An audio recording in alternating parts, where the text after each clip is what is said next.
Hello, ladies and gentlemen. Welcome to the Project Egg Show. Today, we have the honor of speaking with Lauren Golden, founder of the Free Mama and the Free Mama movement. How you doing today, Lauren? I'm good, and I almost just forgot we were recording video. So I'm like, DTD, is everything on mute? Hello, I'm totally paying attention, everybody. I'm ready to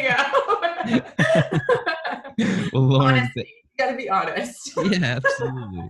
Well, thank you so much for coming on. I'm really excited for this. So let's jump right in.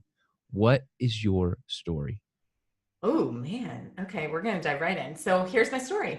You're gonna be like, oh my gosh, she's starting with childhood. I am gonna start with childhood, but just really quickly. So I grew up with a stay-at-home mom, and I always knew I wanted to be a mom. That sets the stage. Let's flash forward 20, how old was I? 24 years. We found out we were pregnant with our first child. We were very excited. I got married young. And it was not a financial possibility for me to stay home. So newsflash, this whole idea of what motherhood would be was kind of crushed. I was like, okay, well, I guess I'm going back to work. So I had a 12-week unpaid maternity leave with my first child, who turns 7 next week. So this kind of sets the timeline. But something really amazing happened that first day back at my job. I worked at a school. I worked in like alumni relations and marketing. It was like jack of all trades at a school, but I was not an educator. And something really amazing happened that first day back. And that is that I realized I loved working, and that I would always have to work. So all of a sudden I'm like having all these just like shattering, like everything I ever thought would be true about my life. And I realized that, and I didn't feel guilty about it. And so that's kind of one of my superpowers, I think, as a mom, is I don't feel mom guilt. I feel like I can be a great mom and work. And for some reason that just never was a struggle for me. But what happened was 2 years later, my son was born. So now I have these 2 tiny humans who rely on me for everything. And I have a husband, poor guy, was totally neglected at this point in our marriage because I got these 2 tiny humans and a full-time job. And I'm driving in my car, commuting 2-3 hours a day. And that's when I realized that I love working, but working for someone else wasn't working for me anymore. So that was kind of my second aha moment. Flash forward one more year. I tried everything. I tried network marketing. I tried blogging. I'm like, what is going to save me from this 9-to-5 so that I can be the mom that I want to be, start paying attention to my husband again, but still have money because still needed the money, right? And so I discovered the world of freelancing. If that is a concept that is lost on you, the short version is you provide a service to people who need it. It's kind of like a job, except you're not an employee. So you're more like a small business owner, basically, but you're a contract worker. So that's all I mean by freelancing. I started in social media management. It was something I was self-taught doing at my job. I bought a course, I invested in my own skills, and then I started to sell those skills to other people. And in terms of what is my story here is like, this was the pivotal moment of my story. We found out I was pregnant again. And I'm like, well, crap, now we really need my health insurance. My husband's also entrepreneurial, so he owned his own business. The whole family was counting on me. And now all of a sudden I'm pregnant again, and it wasn't expected, and all these things. And at 12 weeks, we went in for an appointment and thought everything was great. My husband was with me and found out that we had lost the baby. And I should have said this earlier, but I'm not a natural risk taker. A lot of entrepreneurs are very known for just, kind of being go-getters and risk takers. I'm a go-getter, but I like to play it safe. So I had like a year plan of like, I'm going to start making this much money a month and everything's going to be perfect. We just us control freak type A people. We love for things to be perfect. It doesn't exist. And 1 week after that miscarriage, I walked in to my boss's office and I quit my job. And I like to think that that's something I would have done a year later on my perfect little timeline. But if I'm honest, I really don't know that I would have. I think I would have continued to come up with excuse after excuse of why it wasn't the right time and I wasn't good enough yet and I wasn't making enough money yet. And what about the insurance? What about the 401k? And all these like what ifs of why people are afraid to leave their full-time job. And so I look back on that very, very low point in my life now with so much, I get goosebumps every time I talk about it because there was so much purpose for me in my life in that loss. And what I have been able to build since that moment of leaving my job and becoming a successful freelancer and now building a business where I teach other women how to do it is that I have literally helped save families. I mean, I have made these, and I don't want to take credit for the work they've done, by the way, but I have been able to be a catalyst for them to put in the work and make the changes in their own lives to be happier and live more intentionally. And so while that loss that's my story. That 1 month of my life, like that's where it all began. And so what I like to tell other people is like, you don't have to wait for that like crappiest time in your life to start doing something awesome. In fact, like if you could not, that would make me feel really great, because for me, it took me getting to my lowest point before I was willing to do something about it. So that's my story. That's the short version. Can you believe it? Let's jump back into your childhood. Yeah. Ooh, so you did want to go there. Oh yeah, absolutely. So why was being a stay-at-home mom so important to you? Awesome question. And I think it's the reason why a lot of entrepreneurs become entrepreneurs. Well, on the one hand, to help people, right? Like I believe entrepreneurs genuinely, they want to help people with whatever it is that they do or create. It was about, I'm a control freak. I already said that. I'll probably say it a few more times. So it had a lot to do with the freedom and flexibility that I felt like my mom had to always be there for me. If I was sick from school, it was like, it wasn't a dramatic thing for her to come get me or for her to stay home with me because she was already home. She took me to school every day. She picked me up from school every day. And that one right there, it seems so not a big deal. That is a really deep part of my why. And another part of my story is that after I quit my job and started freelancing and had more than replaced my previous full-time income, freelancing, is that my family moved unexpectedly. My husband got a job, my entrepreneur husband who owned a business got a job offer and took it. And it moved our family away from all my family and friends. We lived back in Kansas City, which is where I had originally grown up. I went away, I came back. But we moved and now we live outside of Houston, Texas. And I lost all of my clients but one, because I was working with all these small local businesses. And so I moved here, and this is when I discovered the whole online world of there's like all these business owners and everything's online. It's amazing. And what became important to me was, well, what I should say is there was one conversation, I'm looking that way because it was in my kitchen, where my husband looked at me and he said, "Do you think you should get a job?" And I did the like, oh, hell no, no, you didn't. Like, no, I'm going to do this. I built it once. I can build it again. I know how to do this. I am going to take location freedom into account this time. I did not the first time. And I went out and I worked really hard. And the reason why is because when we moved here and we bought this house that we are still in today, we bought this house so that I could walk my daughter to school. And in that moment where my husband said, "Do you think you should get a job?" what I heard is, you don't get to walk your daughter to and from school anymore. Right? Isn't that crazy how we can attach this? And so when I look back on my childhood, it's not the big things. It's not like, my mom wasn't like some Pinterest didn't exist back then, but like she wasn't making all these amazing pies. She wasn't some crazy, fantastic cook. She didn't sew all my clothes. And if you can do that, you are awesome. That is not in my gene pool, but good for you. But she was there. She was available. She had control of her time. And that's what I wanted. I wanted the ability to not get in an argument with my husband if a kid was sick about whose day was more important and who should have to cancel everything to stay home with a sick kid.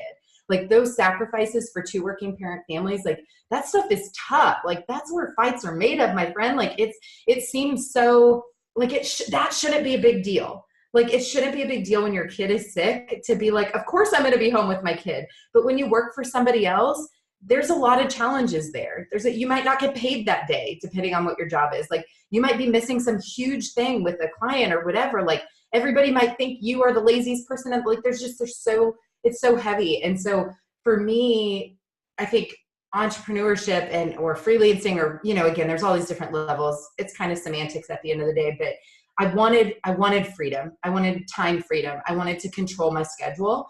I wanted to say, you know what? I'm going to work really, really hard, but I'm only going to work 5 hours a day. And on top of that, I'm only going to work 4 days a week because I think Fridays should be the weekend. And that's my life now. I'd work really hard to get here, but that is what my schedule looks like these days. And so I think that's what, I knew my parents loved me, and my dad actually is an entrepreneur too. And I don't think I didn't love my kids when I did work at a 9 to 5. I just think I didn't have that time flexibility that I saw that my mom had from my childhood. What was your relationship like with your parents growing up? Yeah, I was really close with my parents. I was a daddy's girl for sure.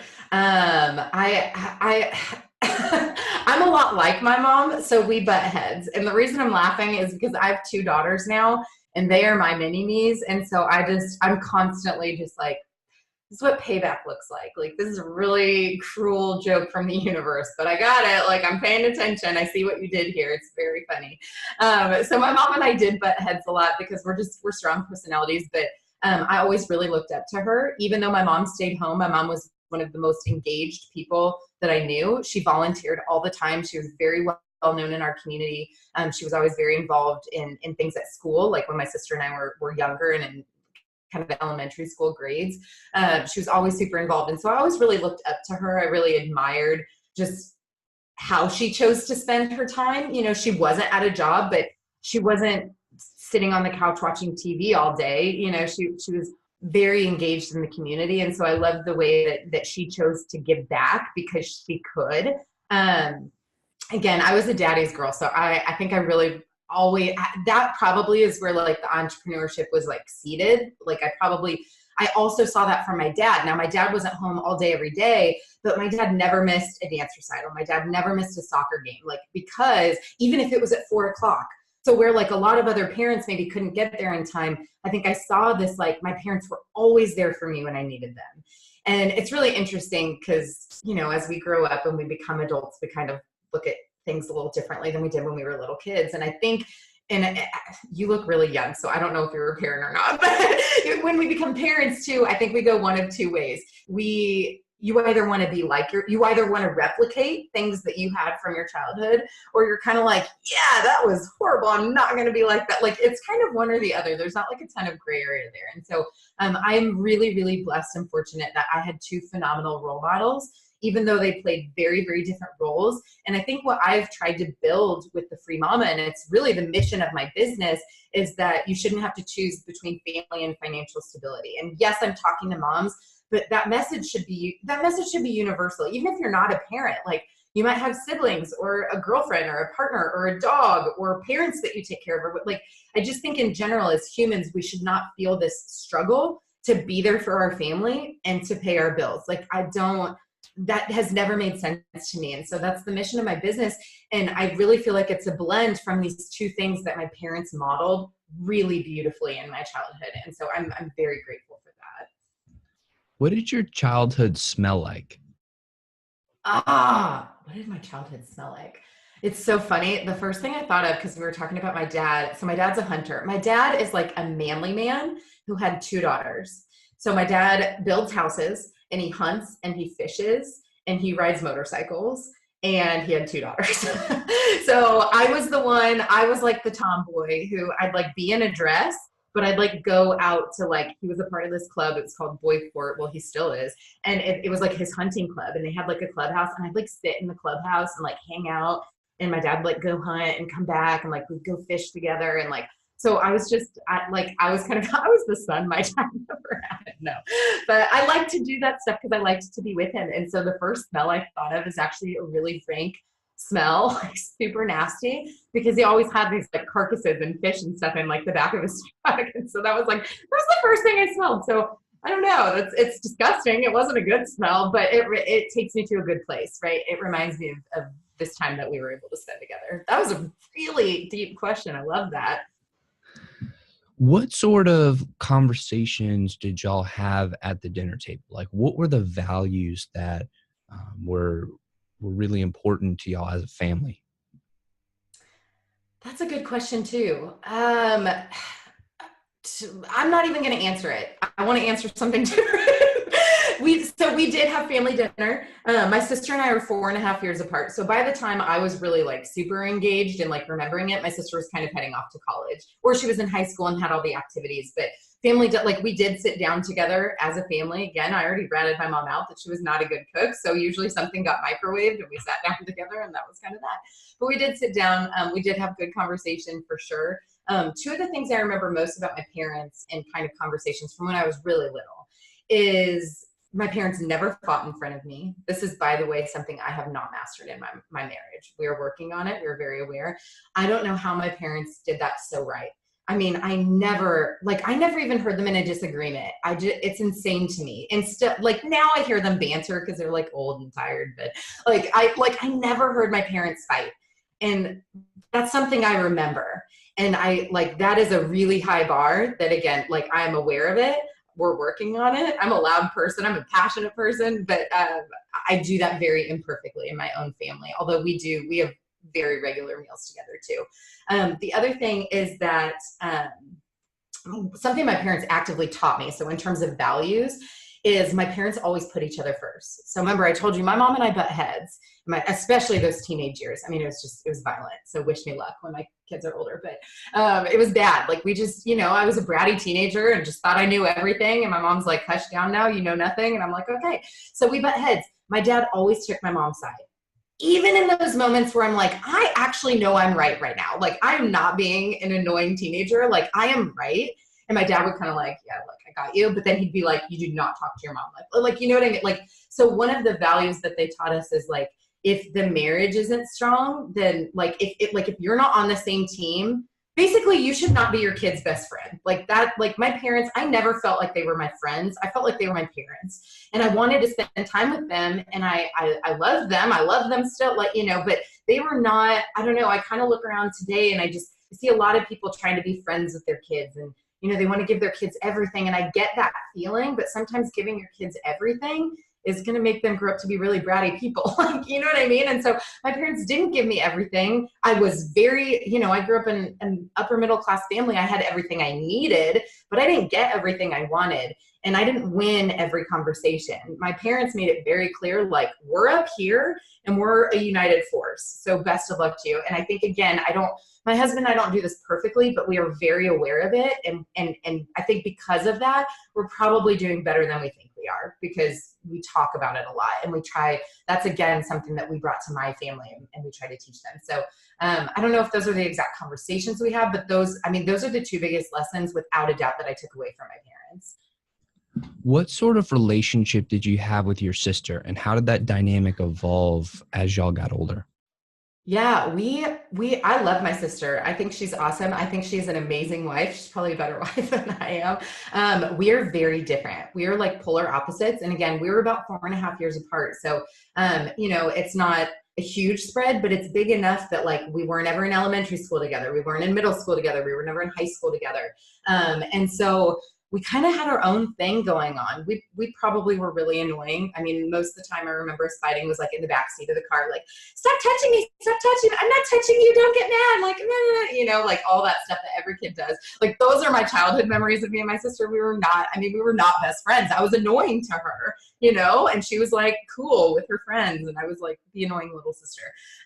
We've got pretty big role reversal, I think, in terms of what people typically think of, like, oldest children and youngest children. My sister was really close with my mom. She liked to tell her everything about her life and really confide in her, and was a little bit, like, I don't want to use the word needy negatively, but, like, she needed my mom more.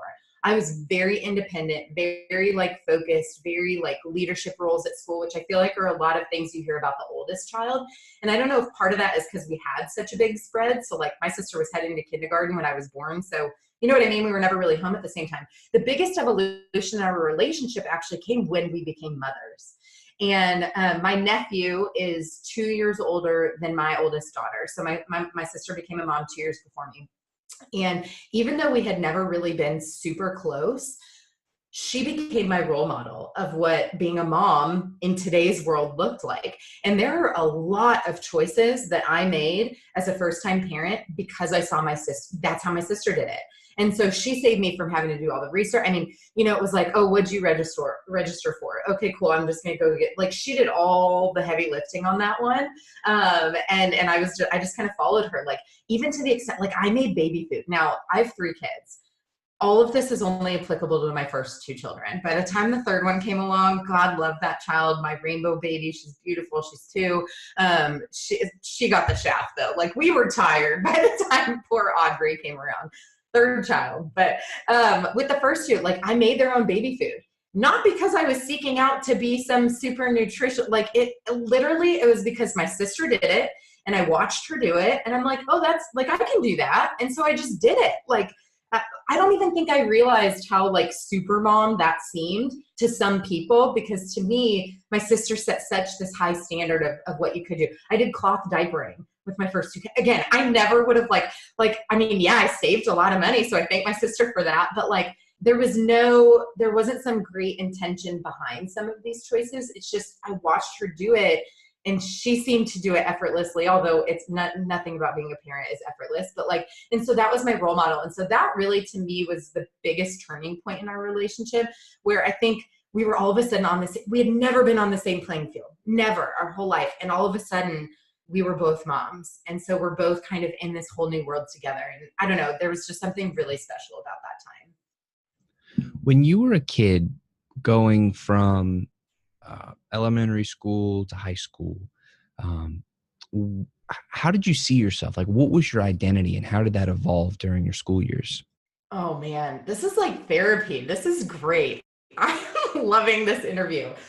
I was the most insecure, confident person you could ever meet. And I know that seems super contradictory. I've always been an extrovert. I've always been loud and not really afraid to speak up, which by the way, in school, I know you were a man clearly, but like in school, like typically women are not as confident. I did go to an all girls high school. And by the time it was like Catholic all girls high school in Kansas City. And by the time I went to college, I actually had professors in college ask me if I had had an experience at a single sex school, because there were classes where I was the only female who would talk. Now, by the time you get to like junior, senior year, it kind of changed, but like those freshman year, those like core classes, I mean, I had professors who were literally like, who are you? And I'm like, but to me, I didn't know any different. Like when you go to an all girls school, somebody's got to talk. You're all girls, you know? And so, and I think that this is continuing to evolve and change in schools, but it is something that I really do remember. It was a big deal going through school. And so I've always had confidence. I don't know how much is nature and how much is nurture. Clearly I had great parents who were great role models. I would say my sister carries herself with confidence as well. So I think my parents probably deserve most of the credit there. But I was also very insecure. So in terms of like, how did you see yourself? When I look back now, I totally saw myself through how my peers saw me. Does that make sense? Like, so if people wanted to be friends with me, like I thought I was great. If like a boy thought I was cute, like oh my gosh, I'm so worthy. And so I found and I think a lot of adolescents probably feel this way, but I literally found my worth from my peers. And so at the time I would have said like, I'm amazing, but like looking back, I'm like, wow, I was really insecure. If you are wrapping your identity in what other people think of you, or you are making your decisions based on what other people might think. And oh my gosh, I could go so many ways with this, but like, that's not good, my friends. Like you're not living your own life. You're not making your own choices. And I wasn't at that phase. And so I was confident, I was outspoken, I had ideas, but I had wrapped my worth in whether or not people thought I was cute and fun and popular and whatever. And again, I think probably a lot of adolescents feel that way. I don't know if everybody grows out of it. Does that make sense? So I guess I'm glad that I did. How did you grow out of it? Oh, that's a good question. I'm going to answer it with another story. Do you like how I'm just taking this wherever I want? So I, two and a half years, no, about a year and a half ago, September of 2017, is that about a year and a half ago, is when so I'd been thinking about it for months, thinking about it. I'm freelancing, I'm making money. People are asking me, like, I'm getting messages from people I went to high school with going, what are you doing? Like, do you work at home? Are you a mom? Like, what's happening here? Asking me like, how did you do this? How did you do this? And so I'm like, maybe I should like teach other people how to do it. Like I was thinking about it and thinking about it for like 6 months. And finally, it was like overwhelming. It was just like, it was all I thought about. It was all consuming. Like, should I do this? Should I not do this? I knew how to do it from a technical standpoint, because remember, I've been doing social media management and building out funnels and writing copy and doing all these things for clients paying me to do it. So I had the technical skills, but to step into that, like, can I do this? Like, not the technical, but like the whatever. And so it was all consuming. And in September of 2017, I hired a business coach to the tune of a private school college education 1 year, not all four. It was a lot of money. That's what I'm telling you. It was a lot of money. It was a lot of money I didn't have. So I want to be really clear about that too. I did not have this money. This was going to be a credit card investment on a payment plan. Like this was some seriously scary stuff, like really scary. But like I said, it had become all consuming. I'm like, I don't know if you believe in the God, universe, what, like, it was just like, you're supposed to do this. Like, you got to do this. Like, it was insane. It was so loud. And so getting my husband to like understand those inner voices, but like, he didn't hear them. He's like, I don't think you need to do this. And I'm like, no, I need to do this. So I hired a business coach. Long story short, my very first call with her, it was a Zoom call just like this. We could see each other. And we're talking about things. She's getting to know me. She didn't know who I was. I'd been following her for years, so I felt like I knew her. And she's getting to know me and figuring out, about what this free mama movement thing is. What are you going to do? Blah, blah, blah. And she looks at me and she says, okay, I have one last question for you. And I'm like, okay, cool. And she's like, what is the one thing that is going to prevent you from doing this? And I didn't even hesitate. And I said, I care what other people think about me. And she like sat back and she's like, huh, okay, I can work with that. And I'm like, awesome. So we kept talking, but that moment was never lost on me. That very adolescent, middle school, high school, I care what other people think about me. And so I think that fall, so not long ago, by the way, was when I made a decision, is how it changed. I made a decision called, I am not going to let what other people think about me stop me, exactly what her question had been, stop me from doing this. Like, this is my purpose. Like, this is what's next. And so, yes, there was an evolution, of course, but there was a defining moment, and it was a choice. It was a decision that said, it's go time. I refuse to let what other people think about me define who I'm going to become, because it's go time. So that I guess that actually did answer your question, but it really was that moment for me. I remember, exactly where I was when she asked me that. And I remember her reaction was, she had a physical reaction. She kind of pushed back. She was like, interesting, and at the end of that call, by the way, I had never done a Facebook Live. I had done some podcasts, but nothing with faces or anything like that. And so, she said, for the next 7 days, you're going to go live every day. And I'm like, no way. And she's like, you totally are. And you're going to on your personal page. And I did it. And I almost pooped my pants, not peed, pooped my pants. Like, I was so terrified. It was terrifying to me because I had never done it before. And she's asking me to go be vulnerable in front of all these people that I told her I'm afraid are going to judge me. And she made me do it anyway. And I decided I was going to do it anyway. And then I did it. So that was a super pivotal moment, and I've never looked back. How did your mentor, coach, I think also a mentor is applicable. Totally. How did your mentor build enough trust with you to where you felt comfortable taking that leap, both financially, time-wise, I guess spiritually at some level? Like, how did she build trust with you to where you were comfortable enough to do that? So I actually sought her out. So I'll just say her name's Liz Benny. She's amazing. I don't know if you're familiar with Liz Benny or not. She's amazing. So in 2015, I was scrolling on Facebook, hating my life because I only spent an hour and a half.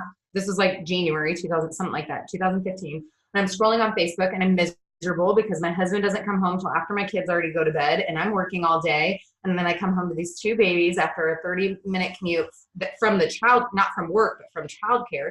30 minutes home. I've got to make dinner. I've got to do the laundry. I've got to do the bath time. I've got to do the bedtime all by myself. Everybody's tired. Everybody's grumpy. I'm in bed. My husband's still not home, and I'm scrolling through Facebook, hating my life. And the really cool thing is, not cool in a good way, but cool in a very kind of just life evolves kind of way, is that's the exact position that most of the moms are in who come into my community. They're unhappy and they're in the moment of unhappy and they're looking to change. They need something to change. And so that's where I was. And I was scrolling through Facebook and I see this ad with this like crazy Kiwi from New Zealand with this super interesting accent. Cause I feel like Americans are obsessed with foreign accents. But I'm like, listening, I'm like, oh, she talks cool, like all this stuff. Anyway, so I signed up for her webinar. It was probably like a week later or something. And I did this webinar and it was for her first program. So she has totally grown and evolved since then. But her first program was how to be a social media manager. And I watched it and I'm like, oh, I do some social media at work. I'm like, I should do this. And so I watched it and she's brilliant. If you've ever seen any of her, I mean, she's brilliant at hooking you in emotionally first. And then, and there's a process, there's a psychology to sales and marketing. And, it's manipulative only if the stuff you're offering doesn't follow through, in my opinion. But she followed through and I followed her program, but because I'm very stubborn, this might be the youngest child thing kicking in. I made it my own. I didn't want to like be an agency. I didn't, whatever. I wanted like the business tools because that's what I needed to get out of my job. And so I did that and I started freelancing and I earned my investment in like a month of doing her program. And that really was the catalyst for my freelancing business. And so like a year and a half later or something, she came out with another program and it was how to build an online program. And remember, this was like during the 6 months of like, should I do this? Should I not do this? Like all these people are asking me how to do it. Like, can I do this? I care what other people think about me. Like all these like hangups, like, am I really good enough? Do I know enough? Could I actually help other people? All these doubts. And all of a sudden Liz Benny comes back on my social media feed, how to build a program. And I'm like, I should do that. And I remember signing up for the webinar and my first thought was actually, do I even have to watch the webinar? I know I'm going to buy it. Like I was just so irritated that I had to sit through 90 minutes because I'm like, just give me the link to buy it. Because I already knew the kind of person she was and the kind of product she put out. And it was good. It wasn't BS. Like it was good content. And so I'm like, I just want the program. So I bought the program. And because she is a brilliant marketer, inside the program, she had a banner at the bottom that said, hey, you like this? Work with me one-on-one. And I'm like, yep. And so I clicked on it. So I was probably the easiest sale of all time. In fact, I probably was selling them on me. Like, no, I'm ready. No, let's go. No, I'm going to run. Like, I want this and the time is now. And the interesting thing is about a year before I had bought Kapow course, I had seen something else from her. Maybe there was an email or something. It was when she first started coaching people and I had applied and I didn't get in. And I remember my conversation with the person on her team, Christy. And I remember my conversation. She said, I see so much greatness in you. Like I see so much potential, but you are not ready. And that stung. Like it hurt to hear that. But again, that's one of those moments where you look back you look back and hindsight's 2020 and I was not ready. If I would have gotten in and had that conversation about what's going to stop you and it's, oh, I care what other people think, that would have been game over. I mean, I really, personally, I was not ready. And so, timing, it's a funny thing. We don't always get to choose our timeline. And yet typically when we look back, things fall into place when they're meant to. So I already had a tremendous amount of trust in her, which I think was why my resolve was so strong. I'm like, this person has already changed my life. The tools she gave me are what allowed me to quit my job and be so impulsive and know that I was going to be okay and have the money coming in. And so, yeah, I sought her out basically. So it seems like you went from a place of doing some social media stuff for another business to taking this course, becoming a freelancer, starting to make your own money, and then teaching your own course to teach other people how to do it.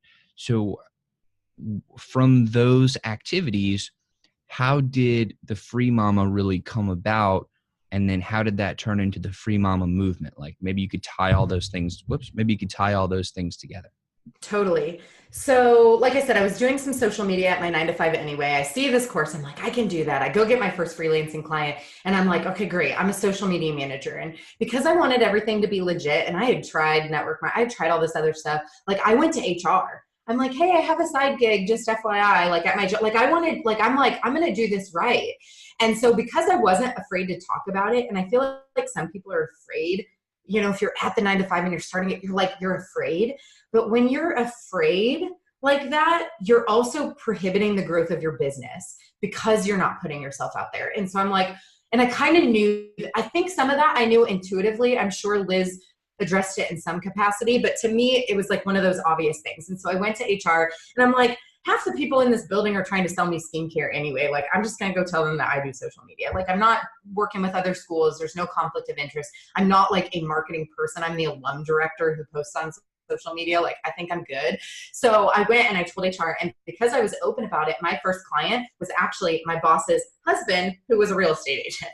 So I think so my biggest piece of advice, I guess, to anybody starting a business is like, you've got to go bold. And I don't mean go spend $10,000 on Facebook ads. I mean, talk about it all the time. And it's something I teach the moms in my program, whether they're a working mom or a stay-at-home mom, that's how they're identifying. And I'm like, no, no, no, no, no. I don't care if you're at the park, the grocery store, whatever. Everybody is constantly saying, oh, what do you do? Or, oh, how's your day going? My day's going great. I just got off a call with my client. Oh, what do you do? I'm a virtual assistant. Like, you can literally work it into anything, and not in an annoying way of like, do you want to throw a party for my like nail, whatever? Can you tell I'm like not big on network marketing? But anyway, like, you're not trying to work with anybody that doesn't want to hire you, right? Like, we should all as business owners be operating from that standpoint. Like, you should not want to push your stuff on anybody who doesn't want it. However, there is a serious advantage to becoming known for something. So if you're not telling people what you're doing. So anyway, got way off track there. But so I'm doing social media. Remember, my family, that was all I was doing. I was doing social media for small local businesses. And because social media is more of a specialty versus like a general virtual assistant, and I'll get to that evolution, I was making pretty good money. Like I was charging good money. And so, but then my family moved, and only one client was I not physically going on site and getting all my own like photos and materials. And so I lost all my clients but one.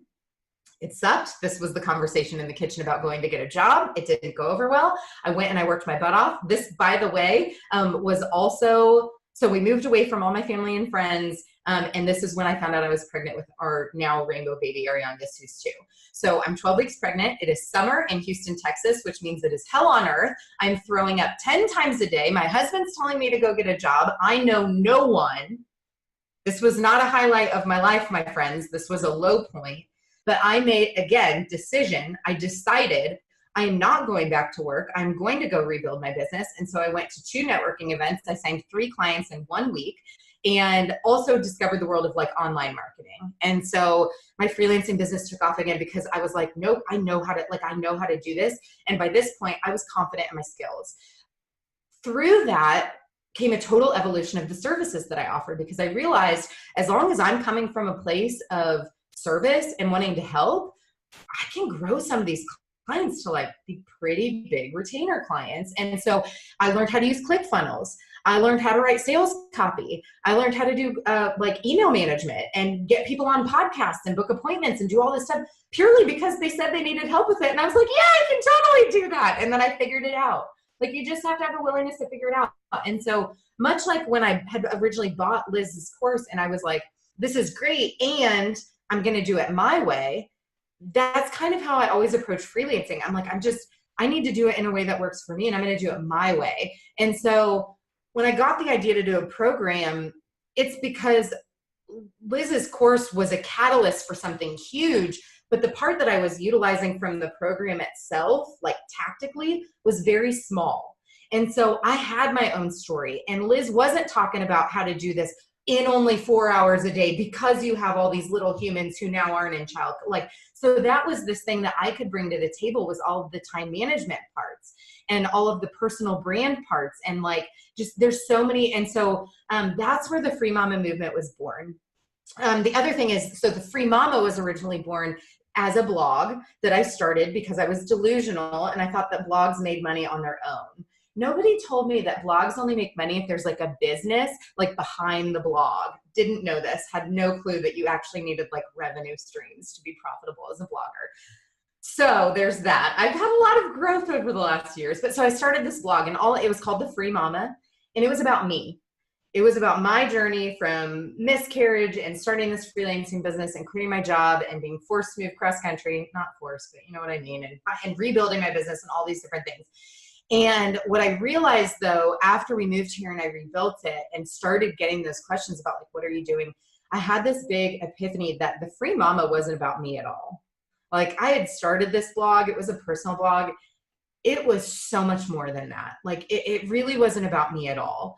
And so the Free Mama movement, it is the name of my 12-week program, but it's also the name of our online community. And it is just this mission to get this idea out into the world that, you know, we have this lean in movement for women, right? Like, and it's really important. Like, we need more women in leadership positions on boards and corporations and in government. That's important.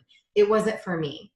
And we have stay-at-home moms who do the Pinterest stuff and run the PTA and can do the homemade stuff, and they're freaking awesome at it. And it's also not me. And it's also, I've learned, not most people. Most people fall in this gray area in between. And so I feel like the Free Mama movement fills this void where I just want people to know that they have other choices. There is a way for you to make money without having to climb the corporate ladder and quit your job or just be miserable at a 9-to-5 that you hate. You have other choices. And yes, you will have to work hard, but to start freelancing, you need a computer and Wi-Fi. And most of us have that or have access to that. And so the barrier for entry is so low. And so it is a very humbling honor and privilege to be the leader of the Free Mama movement. But the transition from the Free Mama to the Free Mama movement was accepting that I play a very small part in it. And if I can just get the message out to the world, that's really what it's all about. So we've talked a lot about how you've gotten to where you are now, but can you take a few minutes to really brag on, like, what exactly are you doing? How big have you grown it? You know, how much impact have you had thus far?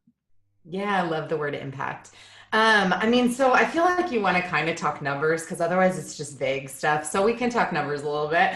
So my Facebook group is like my proudest accomplishment. It feels like home. I mean, I have people join my group, and the day they join, they're like, wow, there's something special happening here. And there really is. And part of that is because not everybody gets in it, and not in a way of being exclusive, but in a way of saying, here are our 3 standards.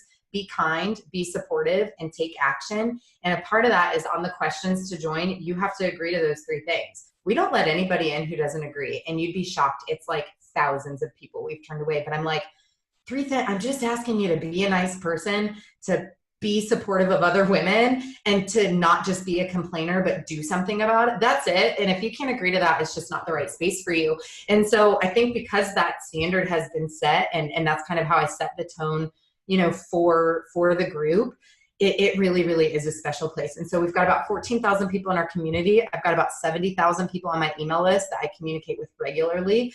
We just launched Free Mama TV in January. It's still growing. It's over on YouTube. I love it, but it was a way for me to reach more people because it's the 2nd largest search engine, and it's a way for me to, yes, bring people into my community. I am a business owner and whatever, and tell them about my stuff, but it is a free service with valuable information, and it's free. Did I say it's free? I spend a lot of money on Facebook ads, so I love YouTube right now, and so it's great. And we have, so the Free Mama Movement, my 12-week program, we have over 700 women enrolled in that, and it's a $1,000 program. So that gives you an idea-ish on how well we've done in the last 14 months. And then I do group coaching also. And then we also have some lower ticket items. In January, December, I published my first book. It was a #1 international bestseller on Amazon, which was just honestly a dream come true. Going back to my childhood, I used to like write and illustrate books when I was really little. Like that was fun for me. And then somewhere along the lines, like I was told I was really good at math and science. And so I just shifted to being a black and white brain and told myself I wasn't creative, kind of let it go for a really long time. And it was actually about a year ago, like this month, where I really felt like I needed to write this book. I'm like, it was like coming out of me again. It was like bursting. I'm like, I have all these things I need to say. And to me, like, I don't know, there's something about a book. It's like the ultimate legacy, besides my beautiful children, of course, of like no one can take this thing away. Like, these are my thoughts and my beliefs. And now it's like written down. Like, so it was a big undertaking, but it was a really, really big dream come true. It was awesome. So things are good. We are taking the Free Mama movement in real life, because while I do love working from home, and I'm very thankful to be living in the day and age with the internet where none of this would exist and we would not be talking right now. I think that there is no supplement for human connection. And so we started doing Free Mama meetups. So I'm actually going to a different state every single month this year, once a month. And we are doing like in-person events. They're not huge. I mean, they're, usually about 10 people, but it is an opportunity for me to stay really grounded in the mission of my business, because I get to meet these people in real life. I get to hear about how their lives are changing, and I get to hear about their backstory too, because people just want to feel heard. I think that like as humans, like we want to be understood. And so for me to sit and like share a meal with these people and just listen to them, it's something really, really special. And so that's kind of our big initiative this year is doing those events in real life. How big are you trying to take it? Like, where do you see yourself going in 5, 10, 20 years from now?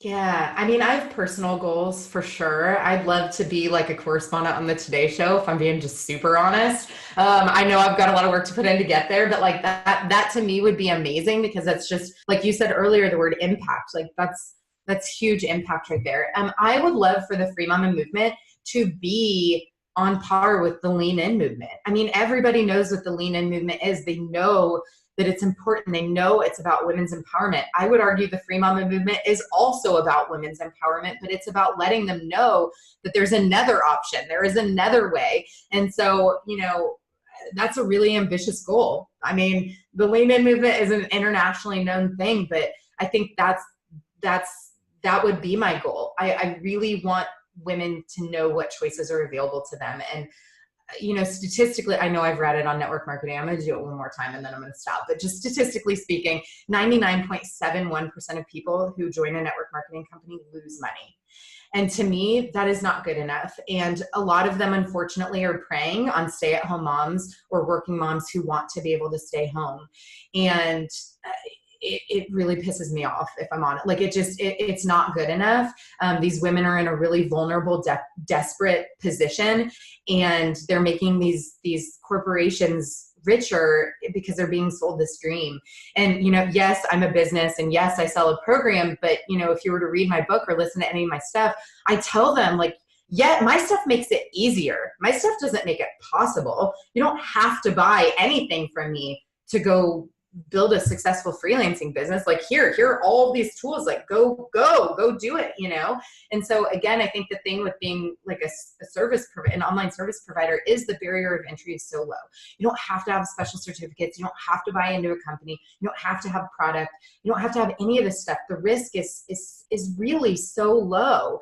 And so, yeah, it's an ambitious goal, but I want everybody to know that it is possible. I believe it's possible to have it all. And so that's what I try to teach people. You mentioned connection earlier. Yeah. And that is fascinating to me. And it's one of the things that I think about a lot, because a lot of different reasons. But, one of the books that I read probably half a year ago now was Man's Search for Meaning. Cool. I haven't read it. I'll add it. It was about a gentleman who, and I'm Jewish, so it kind of had a few layers here, but he was in a concentration camp and during World War II. And he was saying, like, when everything boiled down to, the most basic, the most animalistic of human nature, the thing that was important was his connection with the love of his life. And, so that was just one example, but I've seen it so many times how connection, real human connection, is what matters in the world, or at least that's one of the things that I think are foundational. Totally. So I want to know, what is your philosophy on developing deep, genuine, and meaningful human connection? Oh, that's a great question. I think it has my first thought. I'm sure if we continue the dialogue, I might evolve, but my first thought on that is realizing the same realization I had to have to go from the free mama to the free mama movement is that it's not about you.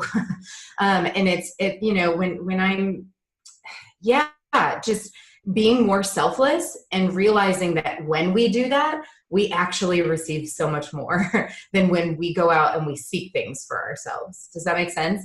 And so I'm thinking about it in terms of as a mother, as a spouse, but also, and yes, with the moms in my program, but even in terms of what I teach them, like I'm not a big fan of websites like Upwork and all of these things where it's strictly transactional. And yes, I think that there needs to be a difference between personal and professional. But to me, the most meaningful clients that I've ever worked with are the ones that I created a relationship with. And I got to know them and I got to know their mission and their story and why they do business the way that they do it.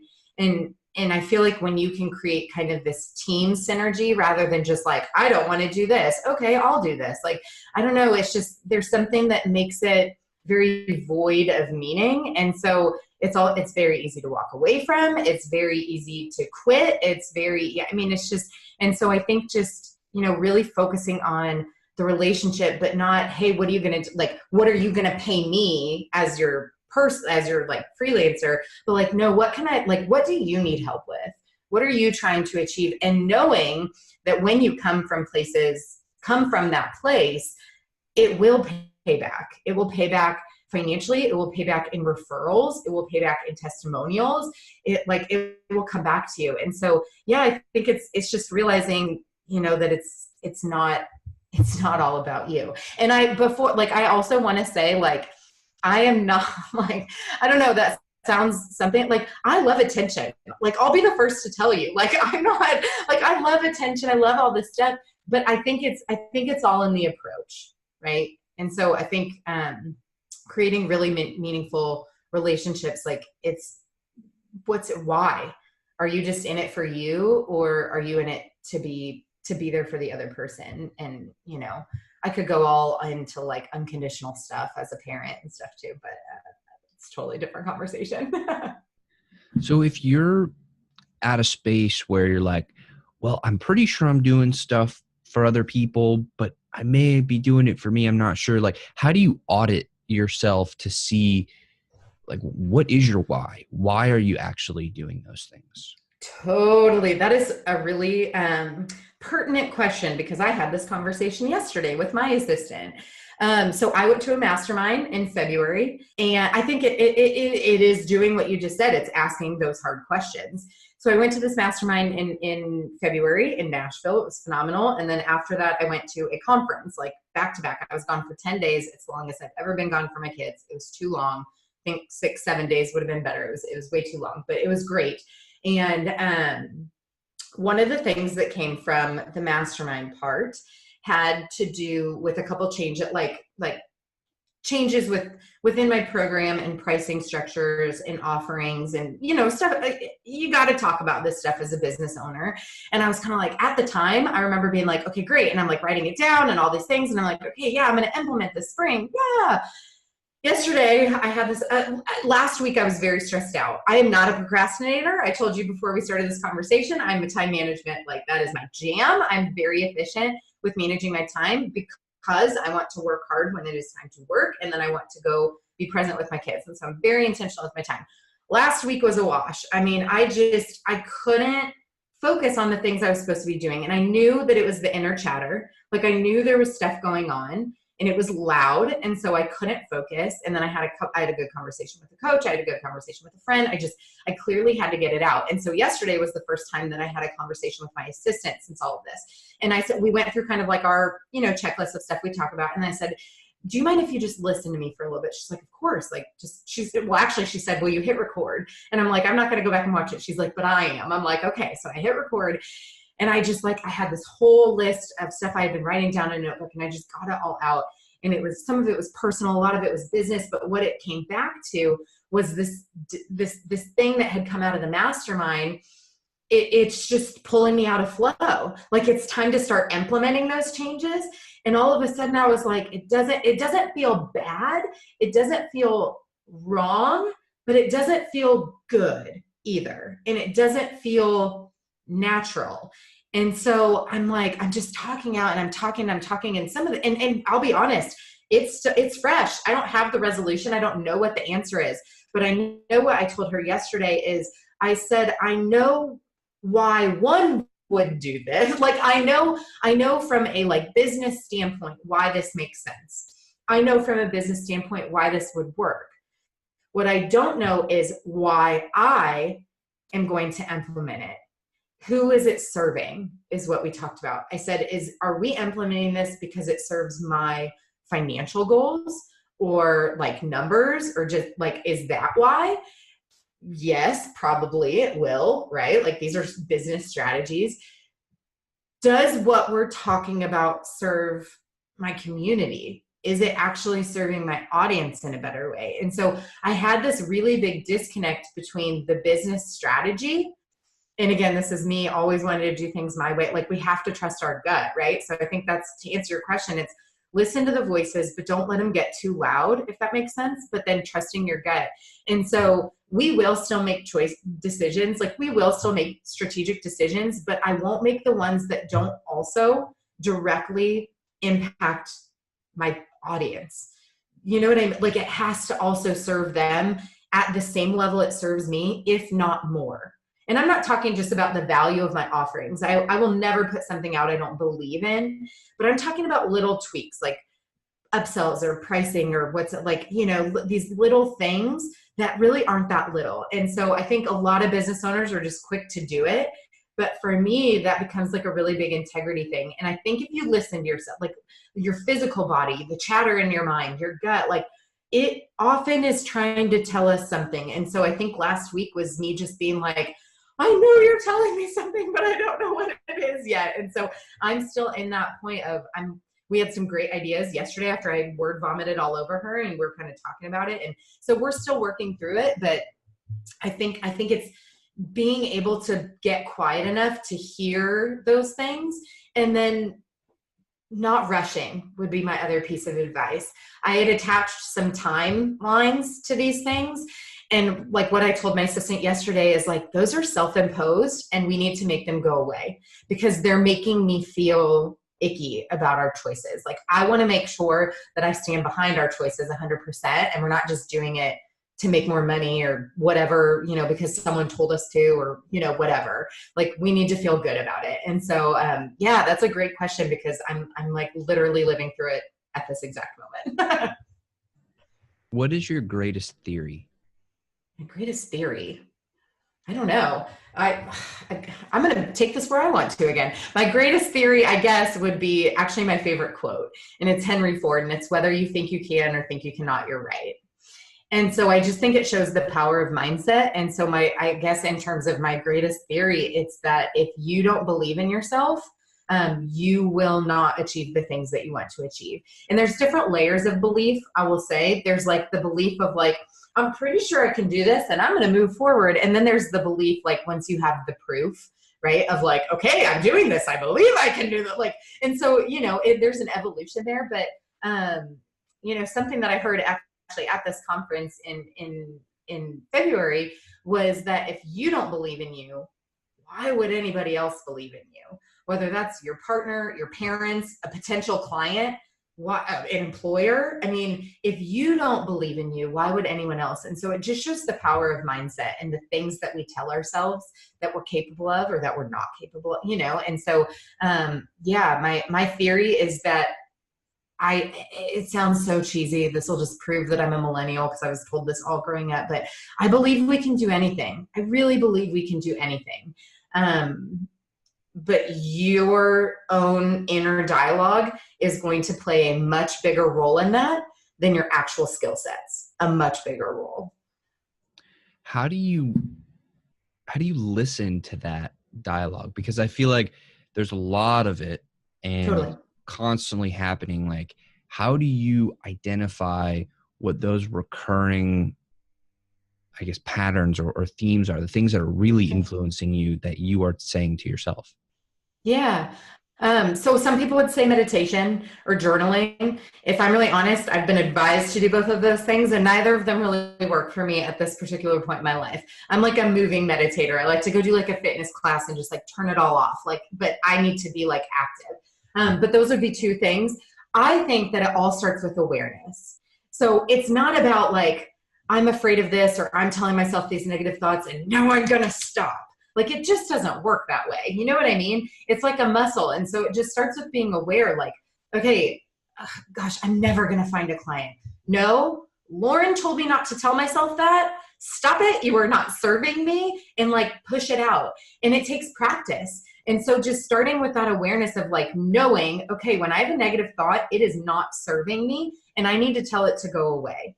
And literally, even if you have to say it out loud, like just catching it. And then what happens, and I learned that I will give Liz Benny credit for this part because she taught me this.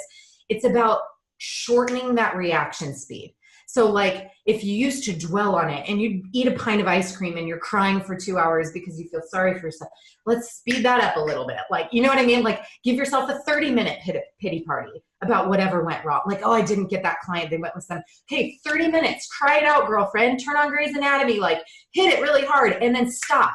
Give yourself the time, but then move on and then shorten it again. And when she taught me this lesson, I'll just let you know, is actually when I got big enough, so to speak, that I started having haters, which happens, by the way. So if you're going to become influential enough to have fans, you will also become influential enough to have people not be very nice to you. And so I had some very hurtful things written on me online, about me online, on ads and stuff.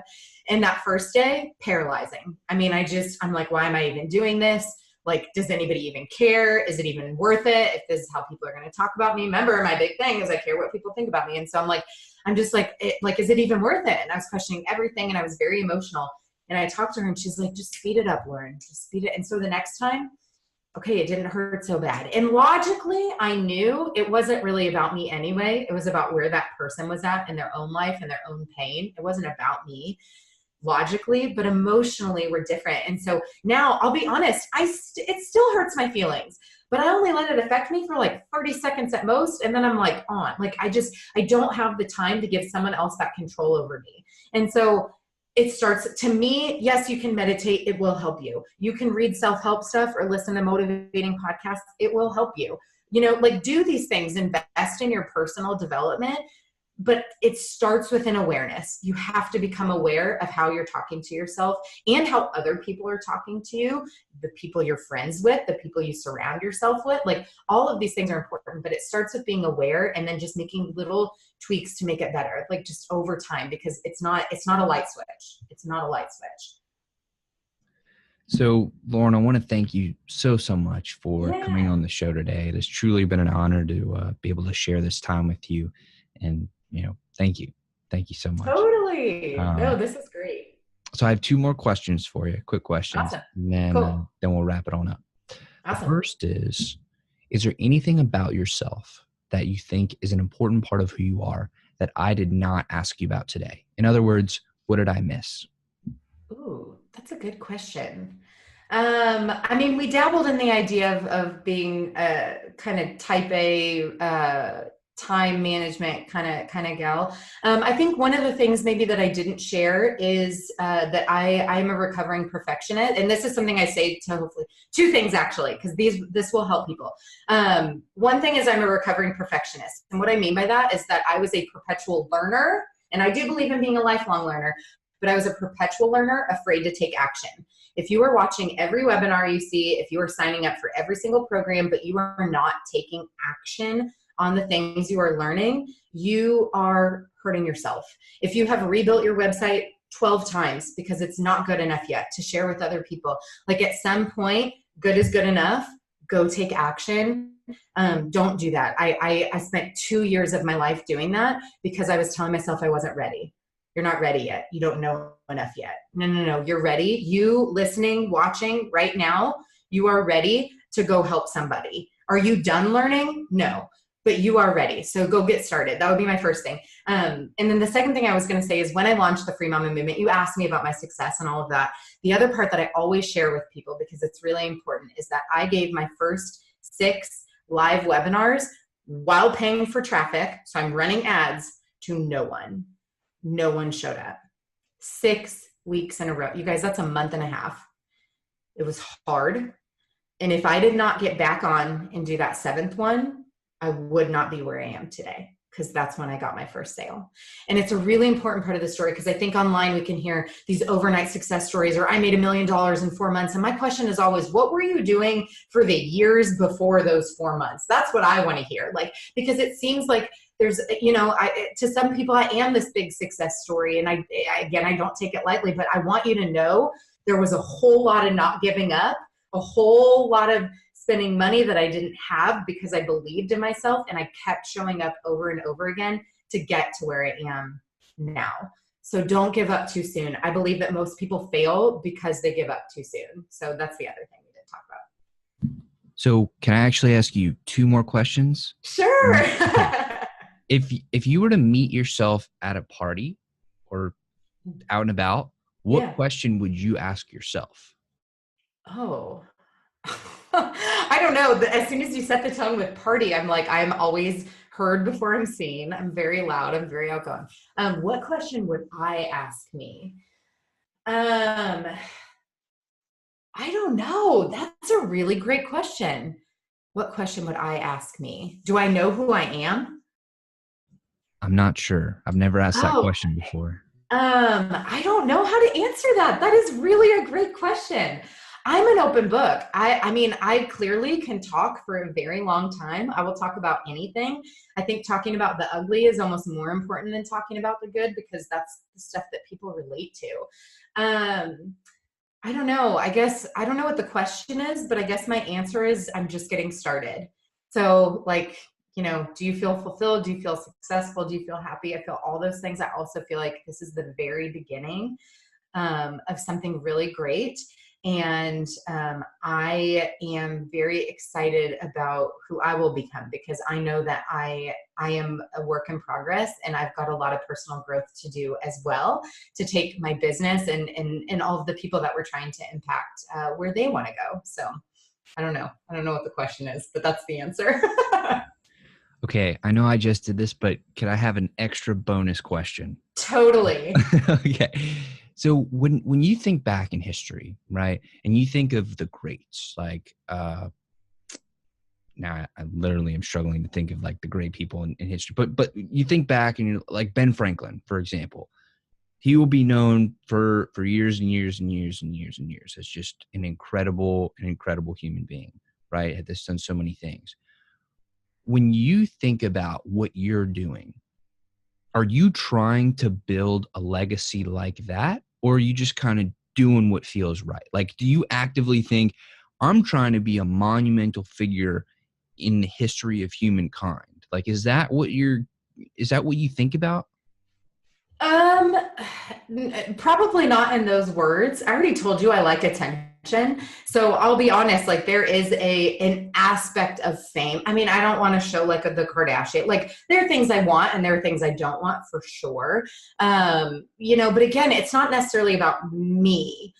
So yes, I want to be known for something great. I want to be known for helping people. I want to be known for leading this initiative, for sure. I think I care more about the legacy I leave within my own family. And I think I care more about driving my movement to meet the needs of the people in it, rather than to be self-serving. Does that make sense?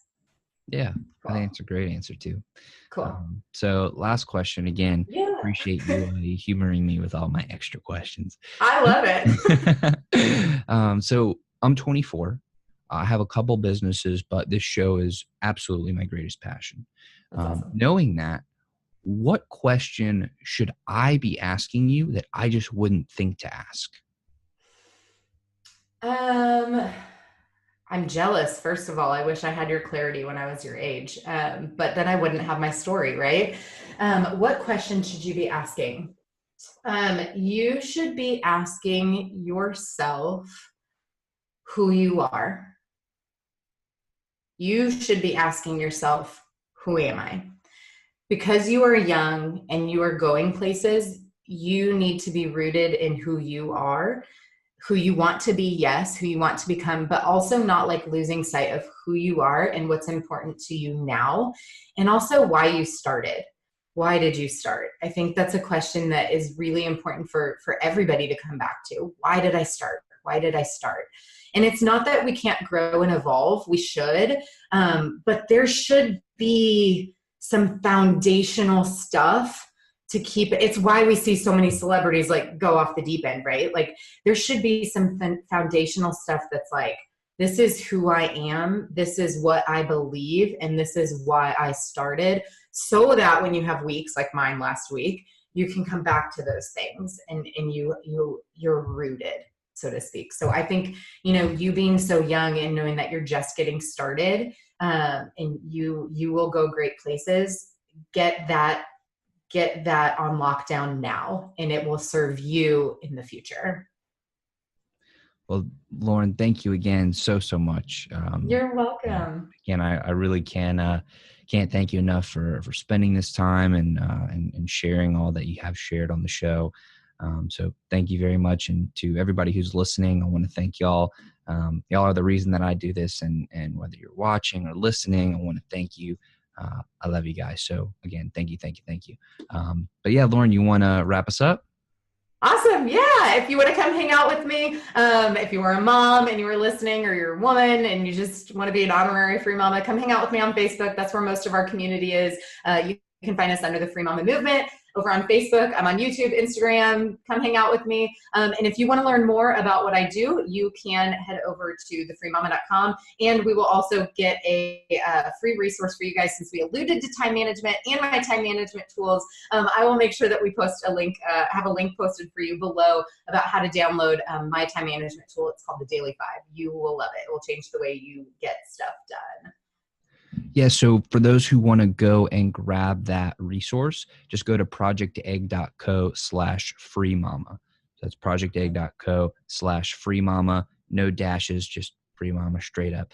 Awesome. Yeah, and go grab that resource. Highly encourage everybody to go and support Lauren on all the social medias. Go check out everything and really get ingrained. And again, thank you, Lauren, so much for coming Yeah. on. Awesome. Thank you. Have a great day, everybody.